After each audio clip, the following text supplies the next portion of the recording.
So I thought I would. All right, let me get out a little bit out of the way of how I came to your music. So I'm really good friends with Mickey from Lush and author of the best music book of last year, and she's always posting pictures of the two of you and talking about your music. And I thought, oh well, I should probably check this out. And then I did, and it was the record of last year.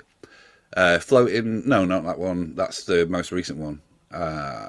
Drawn to the Flame. Sorry about that. Right. Wow. Okay. So No, I was spending quite a lot of time with that, and then I was thinking, wow, Keeley writes really good songs, and it's up my kind of wheelhouse of up my wheelhouse. It's in my wheelhouse of kind of indie pop, shoegaze, sort of dream pop. I love all that stuff. And then I sort of it sounds really creepy, by the way. It sounds really stalkery. Sorry.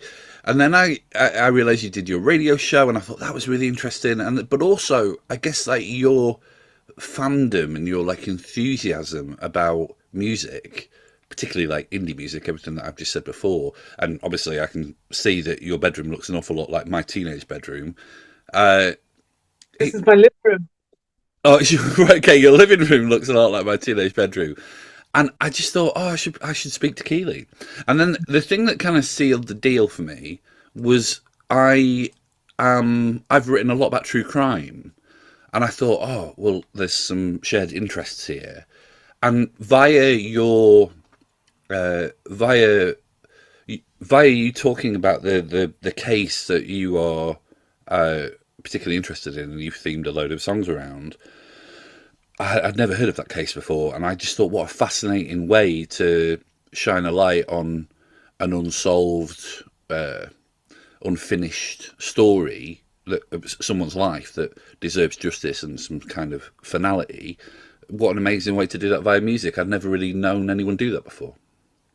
Thank you. Yeah, it's very much my kind of singular mission in life, and I'm amazed that no other cat has thought to do it. I'm just kind of to me, it's the only way that I want to communicate through the medium of music. I kind of I've set myself to one side and made Inga the centerpiece, and I mean, she's kind of it happened organically as well because I read about her, became fascinated with her, and kind of totally entranced, to quote her own words, with her. Well, how did you come to know about her story? And Right. I should probably for the benefit of people listening, I should probably say her full name, but I don't want to fudge it. What's her full name? Okay, right. So I am a concept artist. Everything I write is about a young German student, artist, and musician named Inga Maria Hauser, who was murdered in Northern Ireland in 1988 on her first ever trip, her first ever solo trip away from home. It was and is the only case of its kind. So back in 1988, it was the first instance of a sexually motivated murder of a tourist in Northern Ireland ever. And to this day, 35 years on, it's still the only instance of a sexually motivated murder of a tourist in Northern Ireland ever, which is amazing and, unprecedented, obviously, but also the circumstances involved in Inga's murder are unique. Where it happened, how it happened, as the PSNI, which is the Police Service of Northern Ireland, formerly RUC, but it was kind of the RUC was obviously disbanded and sort of rebranded as the PSNI in the early 2000s. And the head of the serious crime branch is a man named Raymond Murray. He's the detective chief superintendent of the PSNI, and he's on record as saying, and I memorized this quote. It's just one of those quotes that always stays in my mind. Is he said, um, "This case is totally out there on its own. It sits apart. It sits apart from the troubles.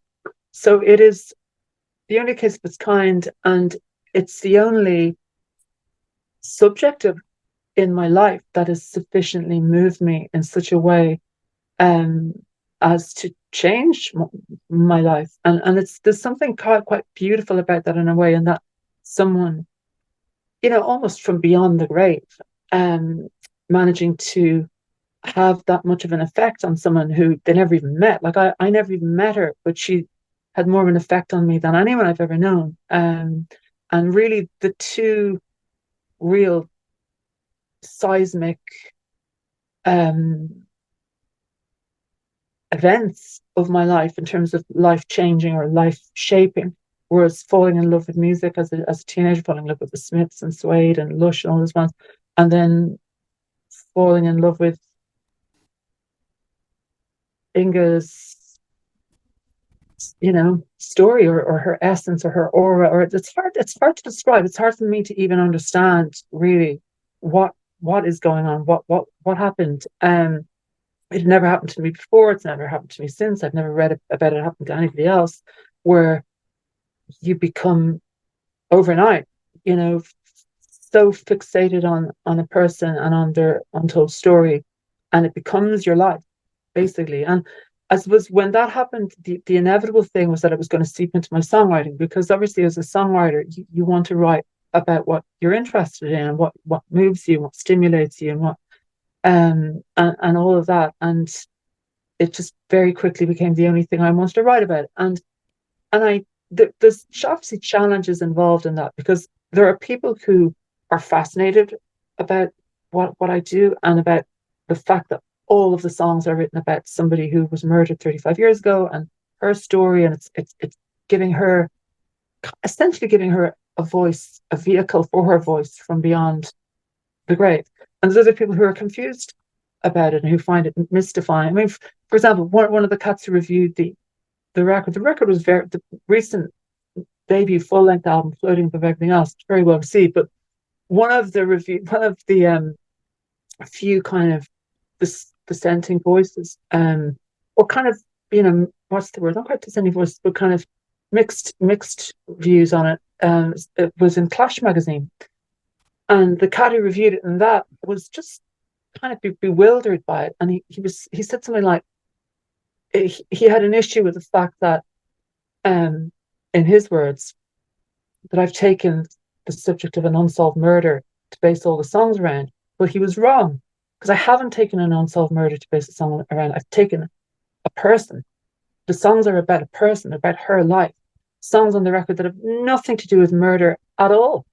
And in fact, the thing that has always moved me and touched me, and the most has been the week prior to Inga's murder, when she was having the best week of her life. And there's something about that time frame. It's hard for me to actually define it. I mean, if you're to ultimately say, what is it about this case, this person? Why did I become so involved? Why did I become so obsessed? I don't know. Is the short answer. But there's a lot of there's just something that I'm kind of trying to depict and portray, which I find very moving and inspiring. Um, and in the process of doing that, I hope it kind of keeps her alive and kind of keeps her in the world as an artistic force. Because Bob Dylan, lest we forget, said something, I think, probably the most astute and wise thing I've ever heard Bob Dylan say. And it's something that it meant so much to me that I actually inscribed it in the run out grooves of second side of the vinyl of Floating Above Everything Else. If anyone holds it up to the light, they'll see this inscription. But it's something he said, where he said, "The highest purpose of art is to inspire." So to me, Inga is fulfilling the highest purpose of art from beyond the grave. She's not even in the world, and she's achieving that. Her killers haven't achieved that, and they've been in the world for the last 35 years. So I think that's an extraordinary achievement on her behalf. So I should say that there's two things that come to mind. There is that when I was in a band in my late teens, early 20s, we had a couple of records out.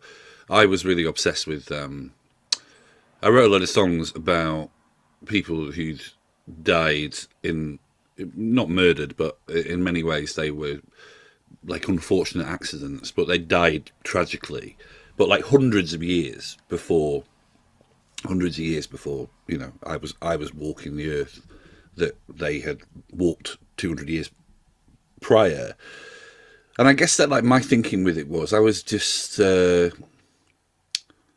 I was I think that experience is very different to what you're saying, but I sort of think it's relevant for one reason, which I'm going to get to. I've written a lot about a guy called Andrew Gosden. I say guy, he was a kid. He was 14 years old, and he was from my Oh, hometown. I know about the story. The emo kid. He was like he Yeah, was 40 yeah, or something. He went to London on the train. He was yeah, and he disappeared. Very, very odd circumstances. yeah. I've written loads about Andrew, and I don't really write much about him anymore because there's not really anything left to write. There was a little bit of movement in the case, a little kind of crumb of hope, in very grim crumb of hope. And In the there was a chat room, wasn't it, where somebody had it Yeah, was just was after that. That was the thing with. I mean, it was a bit weird that actually because I speak to his dad now and again, and I'd had a bit of a tip off about a tip off about that. But since then, there was two men who were taken in for questioning, and the sort of implication is that maybe they've seen something, maybe the police have seen something online that suggests that they know what happened to them, which is an awful thing for the family to think about. That the sort of the unspoken connotations of that.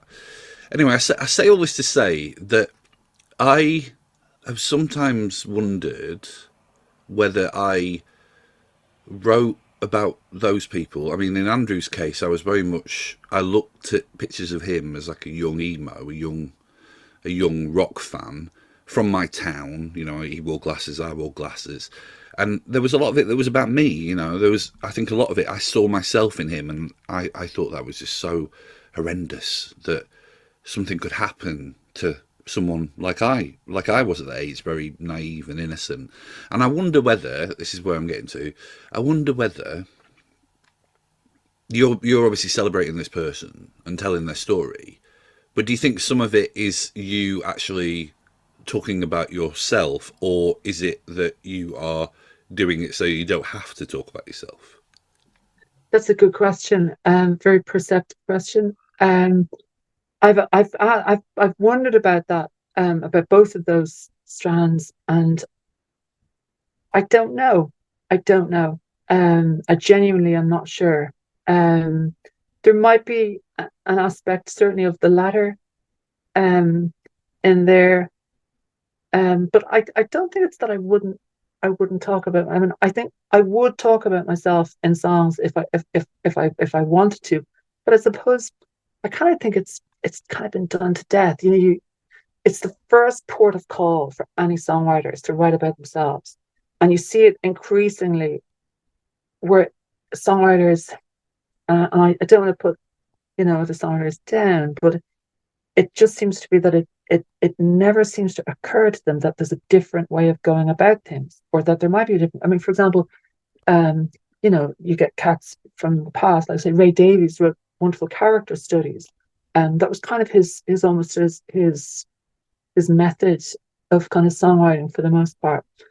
Um, and at a certain point, the confessional singer songwriter thing kind of started to really take hold, and that was novel when it started. And it was albums like Plastic Ono Band, where John Lennon bears his soul, and that's obviously very very revealing and very interesting when it hasn't ever really been um, explored before. Um, but after 50 years of that kind of um, you know, diarizing of one's everyday life and feelings and thoughts, I think it just becomes a little bit wearing. And I suppose being, the kind of character that I am, I um being a bit more of a singular fish, I suppose. Um What do you I mean by singular fish? well I mean, you know, being an artist, being a misfit, being whatever it is that a cat like me is. With a worldview. It's like all of look at any songwriter with a vision. Um they're always looking at the world from an uncommon angle.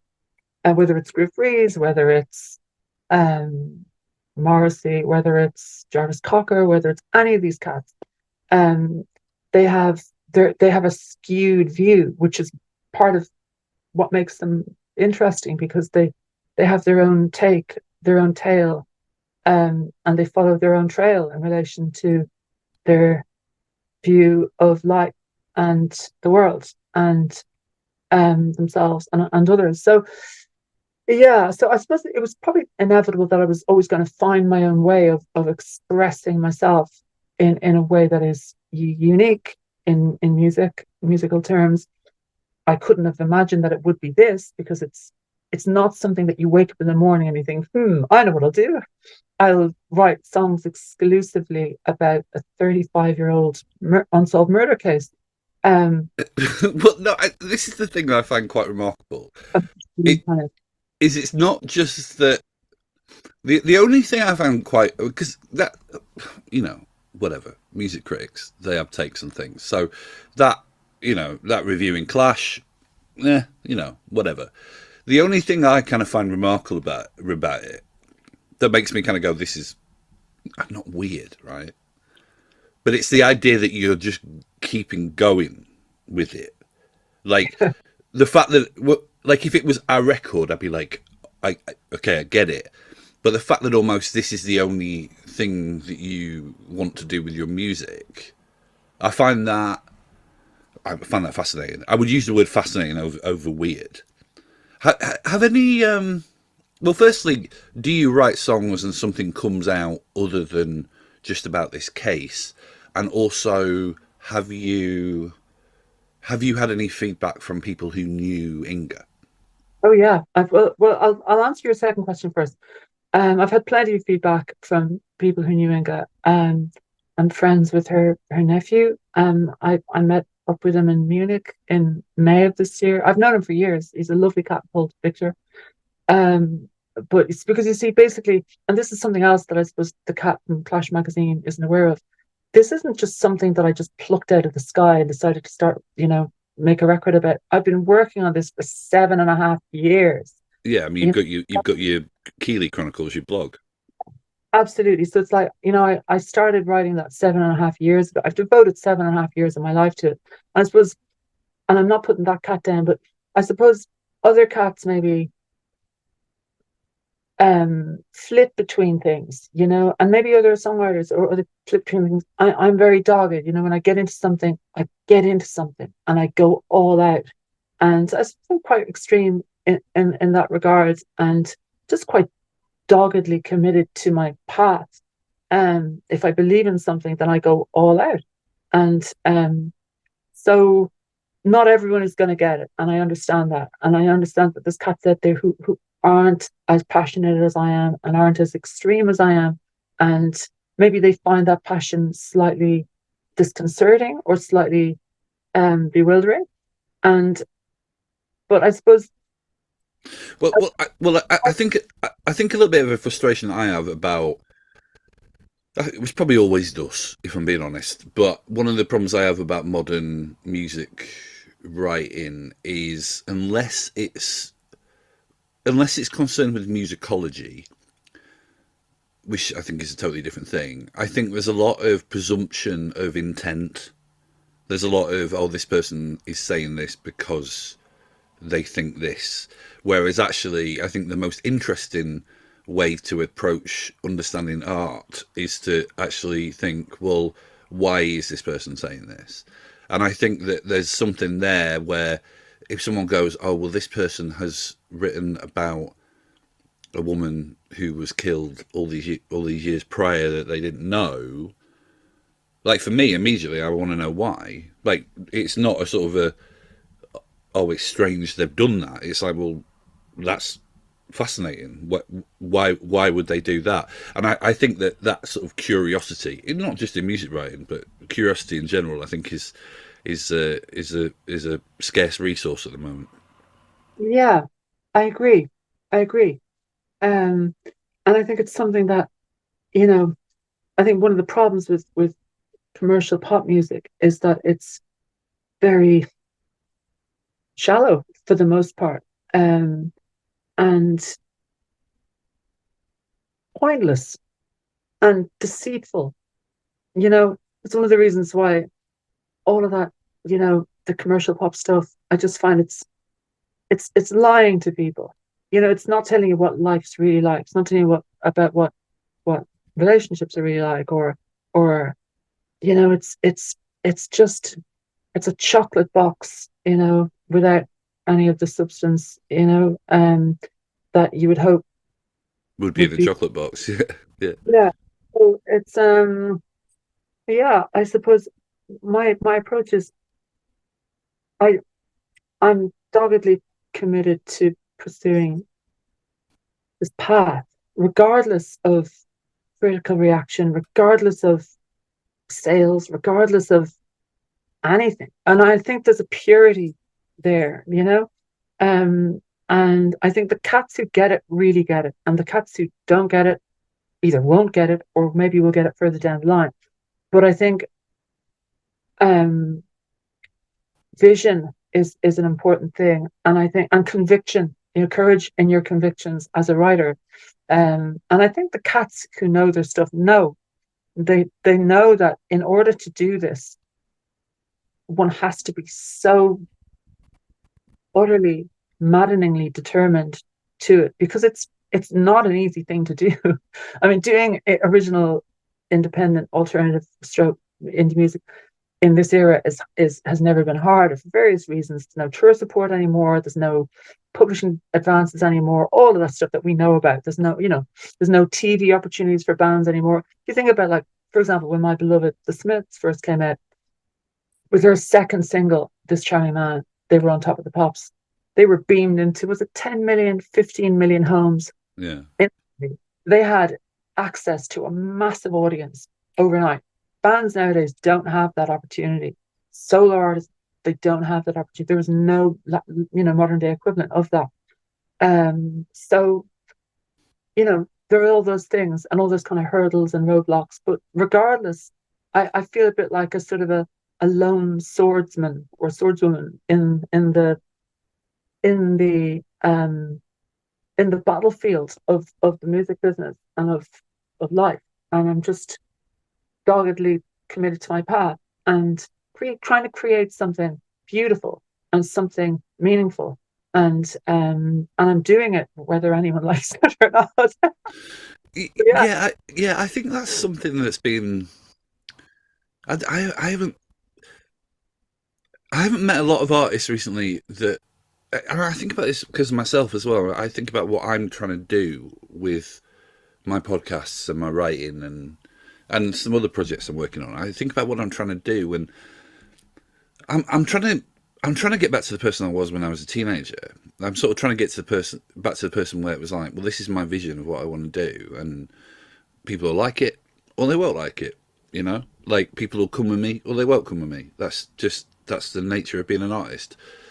And I guess that once I got further into the industry, for example, like, I was probably more that than I wasn't, but there was a degree of, oh, this is the way you've got to do things, and you know, I sort of always bristled and pushed against it, but it just made me so unhappy. And I feel like increasingly I don't really meet artists with that kind of singular vision. So it's very refreshing to hear from you. thank you, thank you, and yeah, I commend your own steely drive to forge. Yeah, A, yeah, a, yeah. Stupidity, maybe, but not at be- all, not at all. beautiful stupidity. Um, on Inga, I did do a bit of reading, and that was really interesting. Sort of almost cross-referencing, reading what had been written about her with your songs. It helped me understand both sides of the coin, I think, a bit more. I read in an interview with Louder Than War that you said that you knew that, almost like it was an open secret, who had done this. Is that right? Yeah, yes. Well, it is the case. Yeah. So so I know how complex investigations are, and I know how flawed investigations can be, and whether that's mistakes or something else, that mistakes that were made in the investigation or whatever. But why do you think if people know who did it, why can't that person be brought to justice?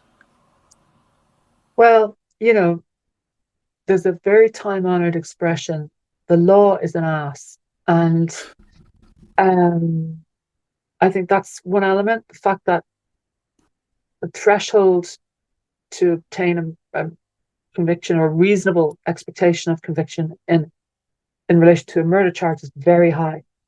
Um, and Inga's case is obviously very difficult to prosecute because of the time that has elapsed since she was murdered in 1988. The disputed, um, or even like the very contrasting testimony from pathologists. So the original pathology reports um, came to the conclusion that Inga was murdered between the 17th and the 20th of April 1988. And the revised pathology reports came to the conclusion that she was murdered in or around the 6th of April 1988. So as you can see, with that effectively that 2 week variation in estimation of time of death creates a huge gray area, because you're trying to establish the alibis of specific individuals. And then you've got this other scenario where council is in a position to challenge that. So but that's just one reason. There's lots of reasons. What I would say, and obviously I have to be, I Yeah, have of to be course. Yeah. due process and all that because it has to be abided by. Um, but what I would say is that all of there is. It's not that there isn't evidence. It's not that there isn't intelligence. There is a lot of evidence. My understanding is that there's a lot of evidence and intelligence that has led police to focus on specific individuals. And over time, that the the belief of the involvement in those specific individuals in the case has been strengthened, not weakened. Um, but there are still evidentiary fragments that are missing, that are required in order to ensure the likelihood of a reasonable prospect of conviction in the court of law. So I know that the police, the PSNI, have gone on record a number of times, um, stating that they're tantalizingly close to solving the case or extremely close to solving the case. They've stated that, both of those two statements on two separate occasions. So that's kind of where the case lies. The fact that the very first evidence file in relation to the case was only submitted in 2019, 31 years after Inga's murder. It took that long, so the case has made progress, significant progress in recent years, really since late 2016, 2017, 18, 19, 20. Prior to that, there was never any evidence file. There was never a file submitted in Northern Ireland, with the way the judiciary there works, that they have the Public Prosecution Service. In the Republic of Ireland, it's the DPP, but in Northern Ireland, it's the PPS. And I've met with them before as well. So they can only really go on the strength of the evidence that's put before them, and there is significant evidence that supports the belief in the involvement of certain individuals, but alas, not enough at the present time to We support it. Yeah, I mean, I just think with this stuff. Sorry, pardon me. I've got a really bad cough at the moment. Um, Me too. yeah, it's that time of year. Um, I smoked too many fags. I yeah, I think this stuff's weird because it's like I remember when I was growing up and I was thinking they're never going to get the Golden State Killer, and then they got the Golden State Killer. You know, like I feel like that when that happened, it really reminded me that sometimes things just shift, and sometimes there is resolution to this stuff. Obviously, that's not the case with Jack the Ripper, but you know, it does happen. So, Keeley, on the way into this conversation before I press record, I was saying that I'm interviewing Sleep Kinney today, and I'm really excited about it, but I need to do some prep. So, but I'm frustrated by that because I feel a little bit like we could talk for a very long time. So why don't we wrap this up and then we'll either reschedule and do a part two on this podcast, or I do another podcast called Brainworms, which is much more kind of free in the things that I talk about. So maybe we could just do a sort of true crime episode on there. I don't know, but let's talk about that when we're not recording. But I think if why don't we leave it by you telling me musically what is the plan now? What do you do now?